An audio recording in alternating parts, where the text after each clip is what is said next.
The package arrived on my 35th birthday.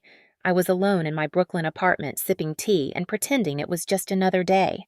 No celebrations, no candles, no friends. That was how I preferred it, or at least that was what I told myself. It was a small box carefully wrapped in brown craft paper, tied with a pale green ribbon. The handwriting on the label was unmistakable. My father's. I had not seen it in almost 7 years. Still neat, still clinical, like the man himself. Happy birthday, Camille. Let's start again. Love, Dad. Inside, nestled among folds of tissue, was a tin of handmade cookies. They were decorated with surprising care. Tiny floral designs, glossy icing, pale lavender, and cream colors. Beautiful. Disturbingly beautiful. My father had never baked anything in his life. He used to say kitchens were for servants and sentiment was for the weak. I should have thrown them away.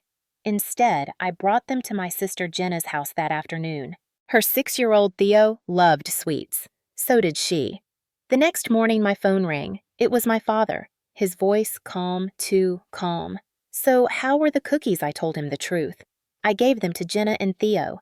You did what I had not spoken to my father in nearly 7 years, not since the day I walked out of his house and decided never to return. That day, I left behind the polished floors, the grand piano no one played, and the cold silence that passed for love in our family. My name is Camille Rhodes. I am 35 years old, a senior conservator at the Metropolitan Museum, specializing in restoring damaged European oil paintings. I work with brushes finer than eyelashes and solvents most people cannot pronounce. I spend my days bringing clarity to chaos, color to decay. It suits me. My life outside the museum is quiet, clean, predictable. I live alone in a loft that used to be an artist's studio. The light is good and the walls are bare. I like it that way. After everything that happened in my childhood, peace is the only luxury I have learned to afford. My younger sister Jenna is the opposite. She lives in a small house in Queens with her son Theo, a bubbly 6-year-old who draws dinosaurs on every surface and calls me Aunt Cammy with absolute joy. Jenna is warm, emotional, the kind of person who hugs without asking. We grew up in the same house but came out with entirely different hearts. Our mother Helen died when I was 28. Heart failure, they said. It happened fast. One day she was there tired but lucid, and the next she was gone. I had been visiting for the weekend, and I remember her asking me not to argue with my father while she was still alive. I honored that. Barely. After her funeral, I stopped calling. My father, Dr. Owen Rhodes, was once a renowned cardiologist. He retired early around the time Mom died and moved to Vermont. He sent a Christmas card that first year. I did not reply. Owen was the kind of man who believed obedience was a form of love and that silence was proof of loyalty. Growing up, he enforced both with quiet precision. We were raised with strict schedules, regulated diets, and rules about everything. Emotions were distractions. Food was fuel, not comfort. The only time I saw him smile was when I won a science competition in 8th grade. Even then, he just nodded and said, "Good, now aim higher." Jenna rebelled early. She snuck sweets, skipped homework, dyed her hair pink in high school. I kept my rebellion inside. I perfected the art of invisibility. When I left home for college, I thought I had escaped. But no one escapes entirely. The truth is, no matter how far you run, your family is the soil you grow from. Rotten roots do not disappear. They wait. That was what I felt when I saw his handwriting on that package. Not nostalgia, not warmth. Just a slow, sinking dread. Still, I opened it. Still, I brought it to Jenna's house. I told myself it was just cookies. That maybe he had changed. That maybe this was an honest gesture, a peace offering. I lied to myself because lies are easier than trauma. Jenna greeted me with flour on her cheeks and Theo clinging to her leg. She made tea while I sat the box on the counter. When she opened it, her eyes widened. "Who made these?" she asked. "Dad," I said. "He sent them for my birthday." Jenna raised her eyebrows. "He baked. He actually used an oven." I shrugged. "Your guess is as good as mine." We both stared at the cookies, unsure what to make of them. They were beautiful. Delicate piping pastel colors, small flowers etched in frosting. Too perfect. Too careful. Jenna hesitated. You going to eat one? No. You? Theo had no such hesitation. He reached up, grabbed one with a star on it, and took a bite before we could stop him. His smile was instant. These are really good, he said, mouth full. Jenna laughed, took one, tasted it. Wow, weirdly. They are. They taste like lavender and lemon. I nodded but didn't touch them. I told myself it didn't matter, that it was just a strange gift from a strange man I used to call Dad. I told myself nothing would come of it, and then the next morning my phone rang. When the phone rang, I was standing by the window, staring out at the quiet street below. It was just after 8, and the sun had barely cleared the rooftops. I let it ring twice before picking up. The caller ID showed a number I had memorized and buried years ago. My father's voice came through calm, too calm, like the surface of a frozen lake. So, how were the cookies?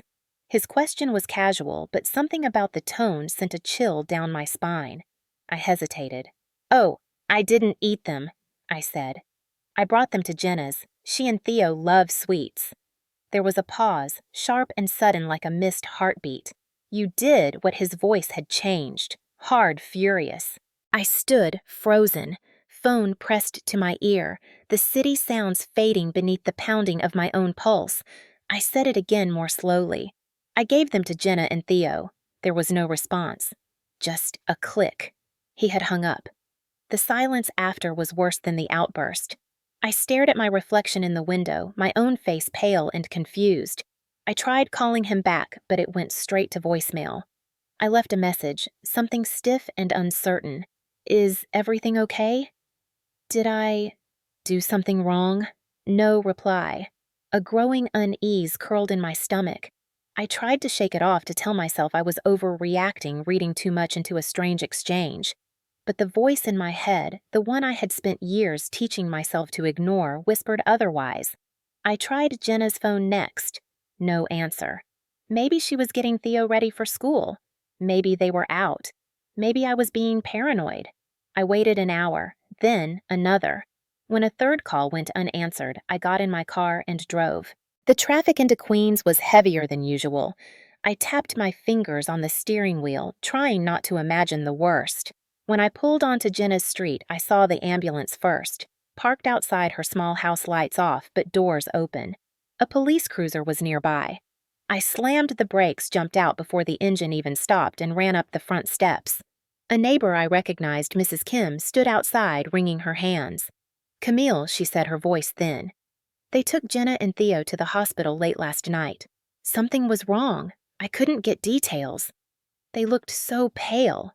Jenna could barely walk. My breath caught. What happened? Did she say anything? Mrs. Kim shook her head. Just that they were both sick. Vomiting. Jenna collapsed in the hallway. Theo was crying. She called for help, barely got the words out.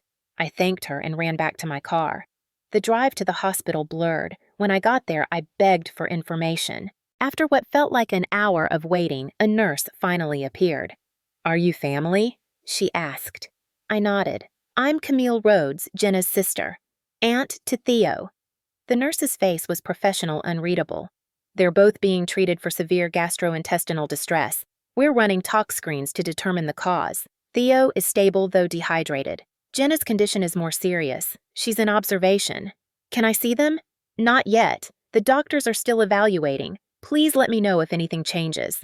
I sat in the waiting room, gripping my phone like a lifeline. The cookies.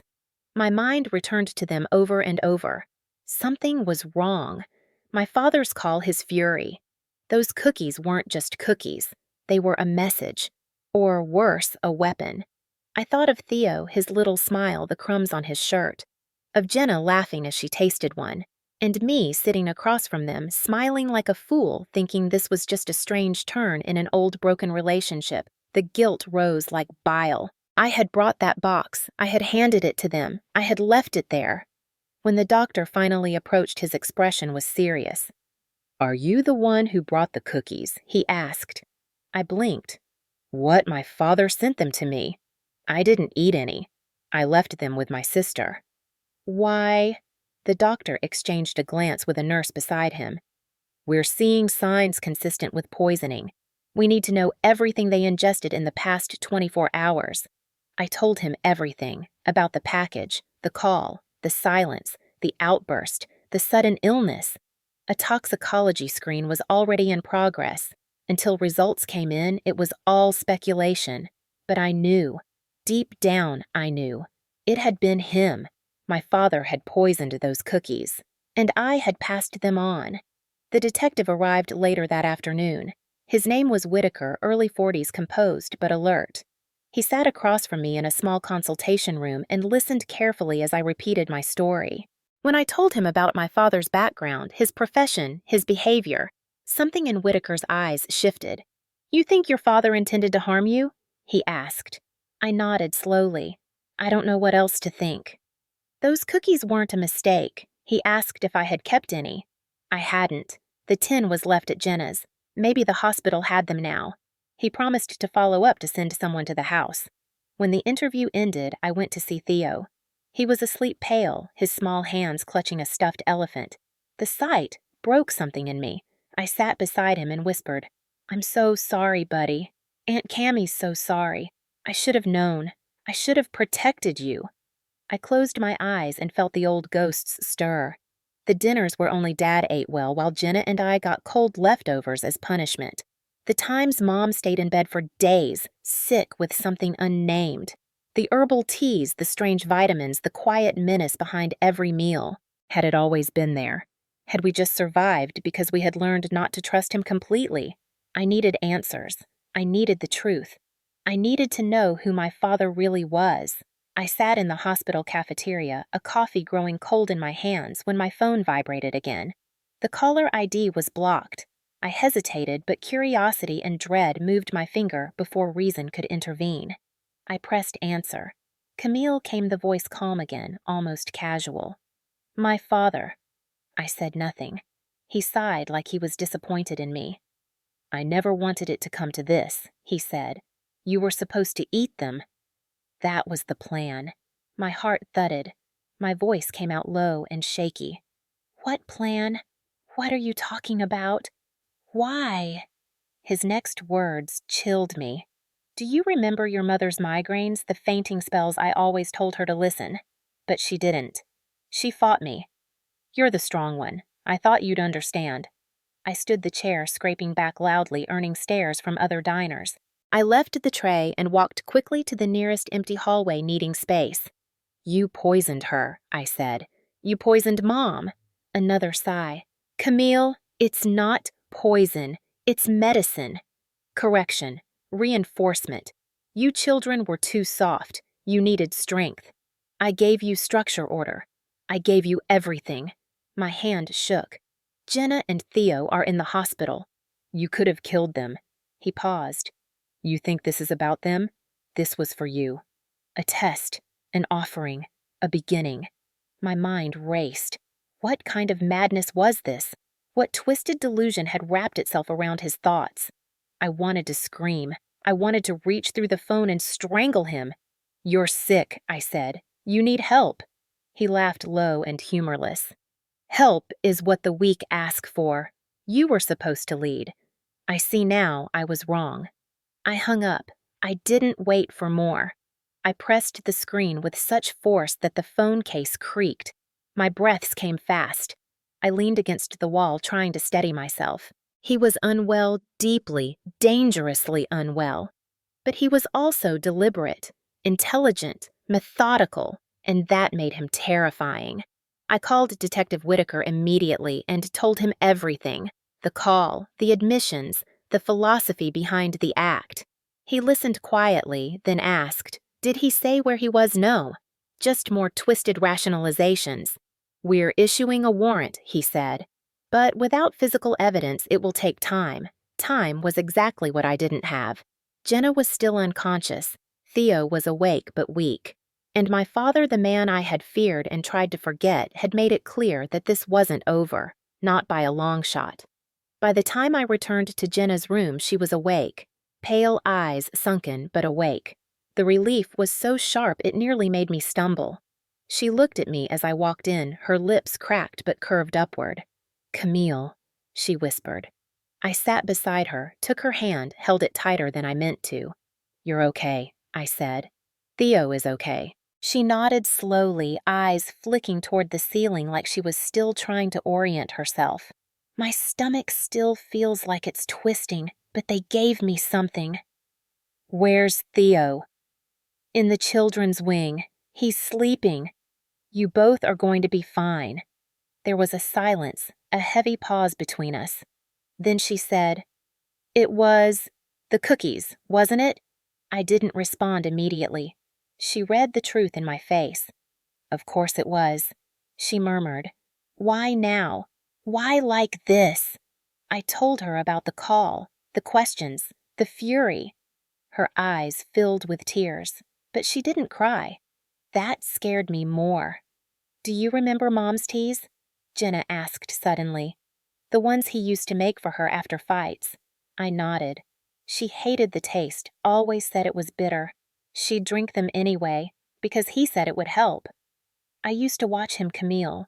When I was 9, I saw him mixing things from that cabinet in the hallway. Little bottles, droppers, labels with Latin names. I told her once, and she told me not to lie. That Dad was doing his best." My throat went dry. I remembered the cabinet. I remembered the smell. Astringent, earthy, wrong.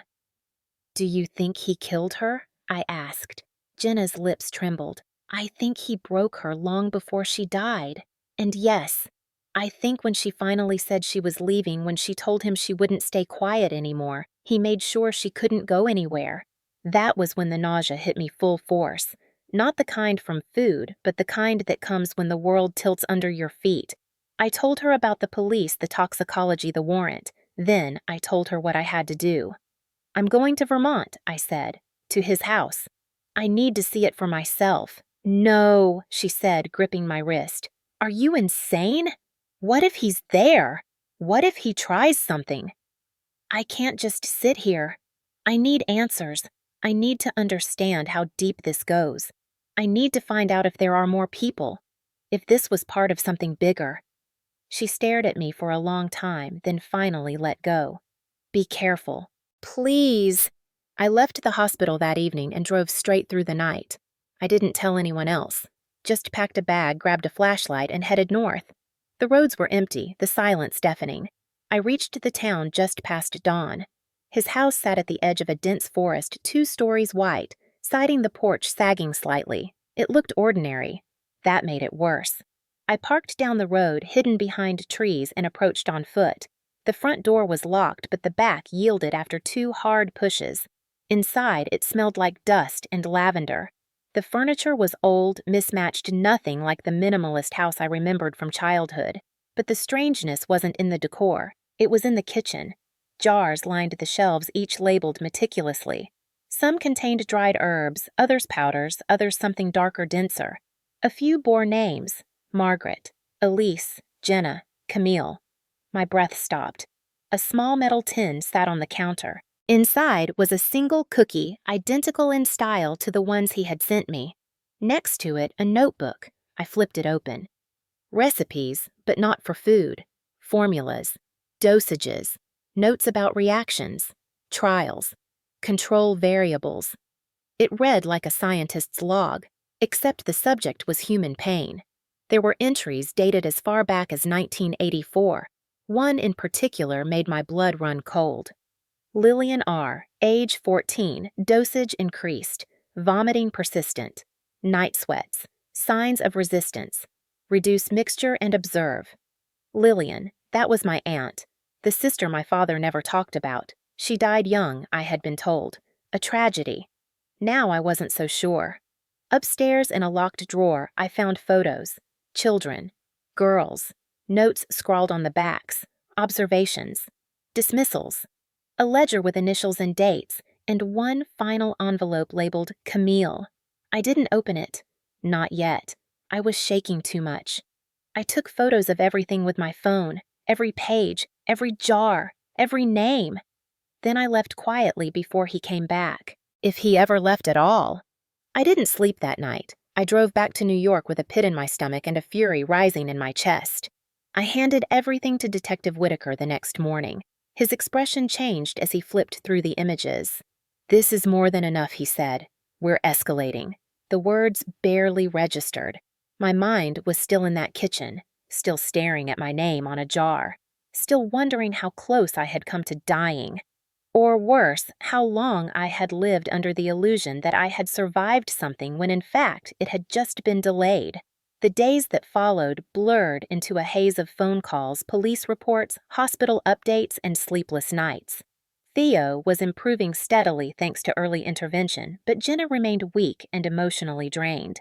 I visited her every day, sometimes staying for hours, neither of us saying much but both needing the presence of the other. The detectives had expanded the investigation using the photographs I took to begin building a formal case. Meanwhile, I couldn't stop thinking about the envelope labeled with my name. It sat unopened in my purse, a silent weight I carried everywhere. I kept imagining what could be inside, some final twisted letter, a confession, or maybe a justification. One morning, I woke before dawn, heart racing, the image of my mother's face vivid in my mind. She was standing at the stove, back turned, steam rising from a pot of tea. In the dream, I called out to her, but she didn't turn. When I touched her shoulder, she collapsed like a doll. I woke gasping, and I knew I had to see Marilyn again. She was my father's younger sister, someone I had only met twice in my life, both times at funerals. The last time I saw her, she had looked at me for a long moment and said, "You look more like her every day." I had not understood what she meant. Now I did. I found her living in a small, assisted living facility upstate, quiet and tucked away near the Hudson River. She was surprised to see me, but not unpleasantly so. When I mentioned my father, her eyes darkened. "So he finally came for you," she said. I nodded. She closed the door and led me to a sunlit sitting room filled with books and dried flowers. I asked about Lillian, the sister, the girl in the notebook, the girl in the photograph. Marilyn closed her eyes for a long moment, then opened them and said, "Your father had a twin. Lillian. They were inseparable as children, but also intense. Owen was always the colder one, more disciplined, more calculating. Lillian had a softness that frightened him, I think. When they were 14, she began getting sick. No one could explain it. Night fevers, tremors, stomach pain. Our father, your grandfather, was a pharmacist. He insisted it was all in her head. But one night, I found Owen in the kitchen mixing something into her orange juice. He told me it was vitamins. I didn't believe him. She died 2 months later. I asked if there was an autopsy. Marilyn laughed bitterly. Our father had influence. He made it all go away, said it was a viral infection. I was 17. No one listened to me. After that, Owen changed. He stopped talking about her. But I would catch him reading her journal or writing in the margins. He said he was studying what made her weak. And then years later, I heard he was doing the same to Helen, your mother. I think she realized too late. I asked why she had never said anything. Because he scared me, Marilyn said simply. And I thought if I kept my head down, he would leave me alone. I gave her the photos I had taken at the Vermont house. Her face tightened as she scanned them. "This isn't new," she said. "This has been happening for decades. Your father thinks he's curing something, some flaw in the people he loves. But he's the sickness." I showed her the envelope. She didn't ask to open it. "That's yours to carry," she said. I left later that day with a deeper sense of horror than before. This wasn't a recent descent into madness. It was a legacy, a belief system, a philosophy cultivated over generations. My father hadn't just snapped. He had evolved into something monstrous while everyone else looked away. Back in the city, Whitaker called me with news. They had confirmed the presence of aconite in the cookies, a rare and toxic plant historically used in poisonings. They were issuing a public bulletin. My father was now a wanted fugitive, but he had disappeared. No activity on his cards, no sightings, like he had vanished into the air. That night, I finally opened the envelope. Inside was a single sheet of paper, thick and heavy. The ink was precise. "Camille." It began. "You have always been the strongest, the purest. You were meant to carry this forward.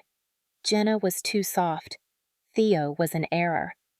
But you, your blood holds potential. I watched you from afar, and I waited for the right moment to offer you truth. You rejected it. That is your choice. But choices have consequences. One day you'll see. This world is built on obedience, not affection. Remember that. I tore the letter into pieces. Then I burned them in the sink. I watched the ashes swirl down the drain, but I didn't feel clean. I felt like the rot was in my bones. I slept with the lights on that night. The next morning, I changed all my locks, and still I didn't feel safe. 3 days later, I got a call from Detective Whitaker just after 7 in the morning. His voice was clipped urgent. We got something, he said. A woman in rural Pennsylvania filed a report about a man matching your father's description loitering near her church. When approached, he said he was visiting family and then disappeared. The woman remembered the car, a dark green Volvo with Vermont plates. We tracked the plates, registered to a shell company. But the address connects to a retreat center about 40 miles north of that town. I'm heading there now. Do you want to come? I didn't hesitate. Yes. I'll meet you there. I drove for hours through winding backroads, trees dense on either side, the air growing colder with every mile. The retreat center was quiet, a collection of small cabins and one main building that looked like a converted chapel. Whitaker met me near the entrance. His face was tense. We found something, he said. But I want you to prepare yourself. He led me around the back to a root cellar beneath the chapel. The wooden door creaked as it opened. A steep set of stairs descended into the earth. I followed him, heart pounding. The air was damp and smelled of earth and something metallic. The walls were lined with shelves, each one stacked with boxes labeled with dates and initials. Some went back decades. This wasn't a temporary hideout. This was a shrine.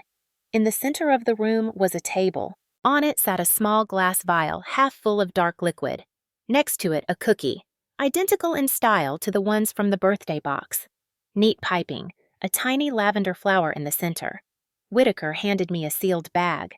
We found this in a drawer upstairs, he said. I opened it with gloved hands and found a photograph. It showed my mother maybe 20 years ago holding a baby. Me. She looked tired but determined. On the back in my father's handwriting was one sentence. Strong roots need pruning. That was when I realized this had never been about testing me. This had always been about control, domination, the same way he had bent my mother's spirit he had planned to break mine. Carefully, systematically, through trust, through ritual. He wanted me to ingest obedience, not just demonstrate it. Whitaker's voice broke through my thoughts. We've got enough to issue a federal warrant, but finding him is going to be hard. He's calculated, familiar with surveillance, and he knows how to disappear. Then we make it hard for him to stay hidden, I said. I want to help. I want every woman on every missing persons list cross-checked with his employment history. I want every piece of folklore he believed in dissected, every ritual, every herb, every old medical book. He built this system. We can tear it down. Whitaker nodded. His respect was unspoken but visible. We'll set up a task force. He's not a ghost. We'll find him. As I climbed out of the cellar and into the daylight, I felt the shift inside me. I had crossed a threshold. I was no longer just a daughter trying to survive her father. I was a woman ready to destroy him. It happened 2 nights later. I was back in my apartment going through some of the research Whitaker had forwarded me. Old newspaper clippings, medical journal entries, handwritten recipes from my father's notebooks when I heard a knock. It was soft, deliberate. I froze. No one ever came to my door unannounced, especially not after dark. I moved slowly, silently, reaching for the pepper spray I kept in the drawer by the door. I peered through the peephole. A nurse. Or someone dressed like one. Female mid-50s glasses holding a clipboard. I cracked the door but kept the chain on. Yes, Miss Rhodes, she said, her voice neutral. I'm from St. Agnes General. There was a complication with your nephew's blood work. We need to bring your sister in for further testing. My stomach dropped. She's already been cleared. There haven't been any updates. The woman didn't flinch. This is urgent. I stared at her, every instinct screaming. I slammed the door and locked it, grabbed my phone and called Jenna. No answer. I called Whitaker. Straight to voicemail. Panic surged through me. I called Amber, Jenna's closest friend. She answered, groggy. Camille. It's late. Is Jenna with you? I asked, heart racing. She left with a nurse about 30 minutes ago. Said it was routine, nothing serious. Took a ride share, alone. Yeah, just her. Theo's asleep upstairs. I hung up and called Whitaker again. Still nothing. Then I texted him one word, taken. 5 minutes later, he called. I told him everything. He went quiet for a moment, then said, "We're checking hospitals and clinics now. Do you have any idea where he'd take her?" I thought of the photos, the rituals, the handwritten notes about sacred spaces. I remembered something Marilyn had said. When they were kids, their father used to perform cleansing ceremonies in a church kitchen, St. Margaret's, a rural chapel about 40 miles west. Whitaker said, "I'll meet you there." I drove like a woman possessed. The roads blurred. Trees flew past. The building was small white and stood at the edge of a clearing. Only one car was parked outside a dark green Volvo. I parked behind it and ran. The front doors were unlocked. Inside, the chapel was dimly lit. A single candle flickered near the altar. I heard footsteps, then a voice. Soft, controlled, familiar. "I knew you'd come." My father stepped out of the shadows wearing white like he was officiating some twisted ritual. "Where is she?" I demanded. "In the back. Resting. Just a sedative. She'll wake soon." He moved closer, holding a cookie between his fingers. "I made another. For you." He extended it. I didn't move. I said nothing. He smiled the same smile he used when I was a child and refused to eat my peas. "You're afraid of what you are," he said. "But this is what binds us. You are my legacy. I'm nothing like you." He laughed. "That's what they all say. Until the truth settles. Until the bitterness becomes normal." I stepped forward. I didn't say a word. I looked him in the eyes, then slapped the cookie from his hand. It shattered on the floor. For a second, he looked shocked, then furious. He lunged, grabbing my arm, but I was ready. I pulled the pepper spray and emptied it in his face. He screamed, staggered back. I ran past him down the hallway. I found Jenna slumped in a chair in what used to be the kitchen. Her breathing was shallow but steady.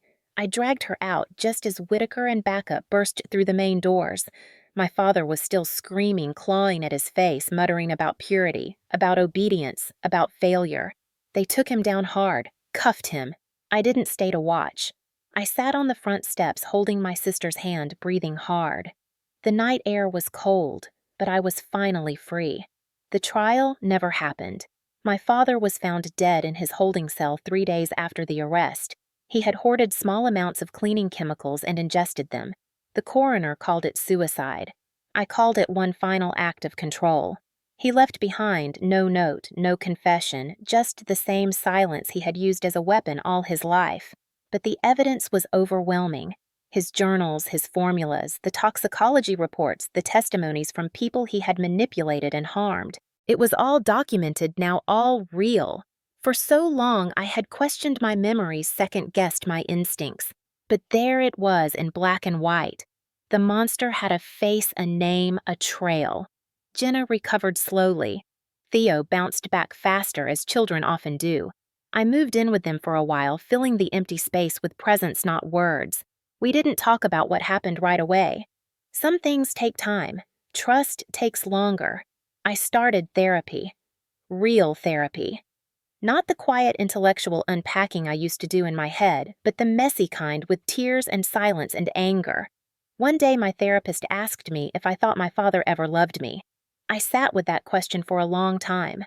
I still don't have an answer. Maybe he thought he did. Maybe love to him was just another form of possession, a thing to mold, to manipulate, to use. I stopped trying to define it. I focused on what came next. I published an article under a pseudonym. It was about control trauma and the ways harm can be hidden in rituals disguised as affection. It was well received, shared widely. I didn't attach my name, but it felt like a form of justice. A month later, I visited Marilyn again. She looked older, more tired.